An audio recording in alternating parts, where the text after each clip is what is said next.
Azel is a large, magnificent region to explore in Ghost of Yotei, teeming with wonder and danger alike.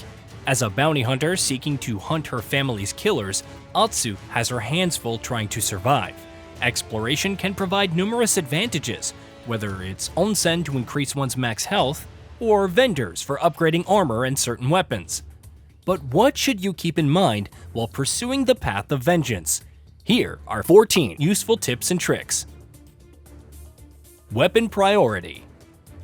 When you first start, a handful of missions will be available, including picking up the dual swords from Mount Yotei. You might think it's impractical, but being able to deal with Yotei users from the get-go is ideal. Nothing is stopping you from deviating from this order though, so explore with total freedom. Avoid aim assist. Similar to Ghost of Tsushima, there's an accessibility option to enable aim assist, where your shots with all ranged weapons will lock onto enemies. However, I would totally advise against this. Not only will it prioritize body shots, dealing less damage in the process, but the process of dragging your aim for headshots or environmental objects is a severe pain. Talk to NPCs for side activity locations. Whether it's clearing camps or walking through town, always talk to NPCs. Some of them have side quests, but others provide leads to other activities, from bamboo strikes to wolf dens. They'll provide map fragments for the same, further bolstering Atsu's awareness of Azel, and you can always head to them later. Classic melee combat camera. If the standard combat camera just isn't doing it for you, head over to the options menu and select the classic Ghost of Tsushima camera for melee combat. Based on my experience, it provides a wider view of the battlefield at any given time without trying to frame enemies against the edge like the standard camera. While you're at it, enable projectile indicator from the accessibility menu to always be made aware of incoming ranged attacks, which is essential against firearms.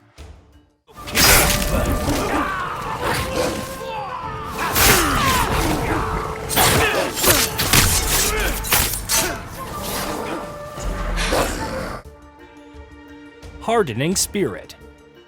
As with its predecessor, completing bamboo strikes will increase your maximum spirit, allowing for more healing opportunities and special techniques. However, finishing enough of them will harden your spirit, regenerating at least one segment when out of combat. This can be done an additional time, and considering how often you'll be in and out of combat, especially in story missions, it's a nice advantage to have. Pursue bounties. This may seem obvious, but always pursue bounties when given the chance. Not only will they provide some much-needed coin to finance all those essential weapon upgrades, but they also unlock tougher targets who can provide even better rewards.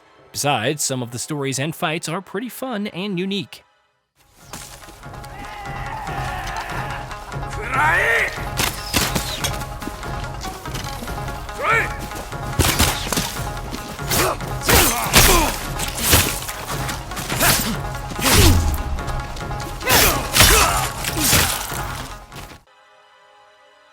Pick up Atsu's wanted posters. Somewhat humorously, Atsu can acquire her own bounty posters through Azel. Those won't reward you, but they instantly refill spirit, so you can avoid constantly camping and walk into new battles without much hassle. Always camp. That being said, camping is always advised when you have some downtime. You might intentionally avoid it to restore spirit, as the game will sometimes advise, but it's worth doing so often as possible for a different reason. Perks. If you cook fish, a major perk will become active for the day, while cooking mushrooms unlocks a minor perk for the same duration.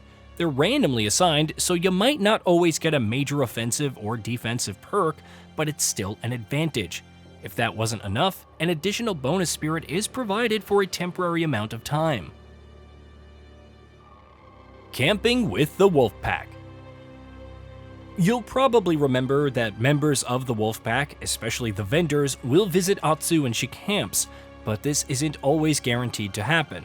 As it turns out, you need to go into the Wolf Pack menu, select the individual in question, and then choose to camp from there.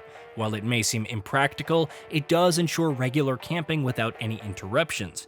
Pay attention to the notifications on the left side of your screen as well. Acquire Armor of the Undying.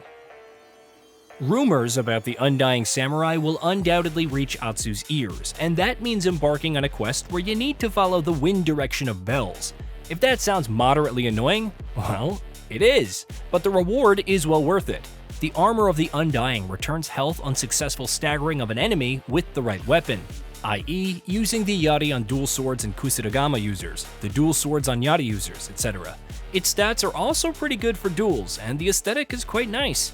Just be prepared for a fight. Use and abuse loadouts. As soon as you unlock loadouts and have enough armor sets and charms to make multiple builds, do it. With how build crafting works, min-maxing in a particular playstyle, whether it's a stealth build focused on the Kusarigama and quick tools or a dueling build with the Armor of the Undying, it's more important than ever. But perhaps more importantly, you can swap out loadouts on the fly with no consequence. Play a build that rapidly annihilates enemies with arrows, and then swap to a duelist build for close quarters combat. It's that easy. The Wolf Among Us. The wolf is an intriguing addition in Yotei because of how hands-off it can be, at least initially. Having it appear at specific times, or better yet, hanging around when you want to fight, requires discovering and completing wolf den activities. Considering how powerful it can be, like occasionally providing a free revive, it's worth pursuing. Of course, if you want an adventure that's Atsu focused, head into the settings and make it so that the wolf doesn't appear at all. How to win most standoffs. Having trouble with standoffs? Enemies catching you off guard with their feints?